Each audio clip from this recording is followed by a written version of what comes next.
এক বছরের মধ্যে দ্বিতীয়বারের মতো সলোমন দ্বীপপুঞ্জের উপকূলে ভেসে উঠল একটি পরিত্যক্ত নার্কো সাবমেরিন।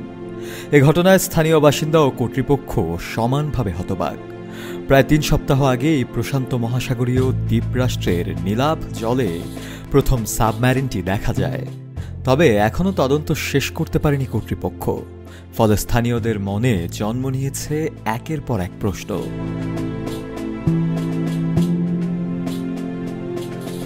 একমাত্র স্মার্ট সিটি বসুন্ধরা, আধুনিকতায় এক ধাপ এগিয়ে। গোপন মাদক পরিহারের জন্য তৈরি এই নৌযান কিভাবে এখানে এলো তা এখন এক বড় প্রশ্ন।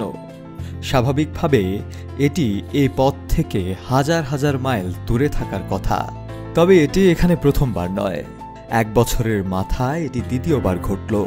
এর আগে গত আগস্টে প্রায় একই ধরনের একটি সাবমেরিন পাওয়া গিয়েছিল ইসাবেল দ্বীপ থেকে প্রায় 400 কিলোমিটার উত্তরে একটি প্রবাল দ্বীপের কাছে।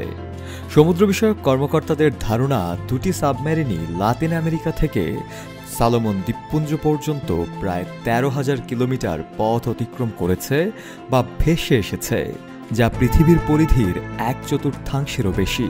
কিন্তু কোথায় সেই বহন করা পণ্য? কোথায় এর নাবিকরা? এমন প্রশ্নে রহস্য আরও ঘনীভূত হচ্ছে। গত বছরের সাবমেরিনটি প্রথম খুঁজে পান চিকিৎসক থেকে ব্যবসায়ী হওয়া ডক্টর রেজিল্যান্ড আইপা। সলোমন দ্বীপপুঞ্জের অন্টং জাভা অ্যাটলে তিনি একটি পরিত্যক্ত নৌযান দেখতে পান। সেখানে ছিল না স্টার্টার, মোটর, স্টিয়ারিং, কানেকশন ও ব্যাটারি।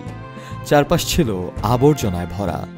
পুলিশ ঘটনাস্থল পরিদর্শন করলেও আর যোগাযোগ করেনি বলে জানান ডক্টর আইপা। পরে তিনি নিজেই সেটি মেরামত করেন। মজার ব্যাপার হলো, এখন এটি তিনি তার ব্যক্তিগত নৌযান হিসেবে ব্যবহার করছেন।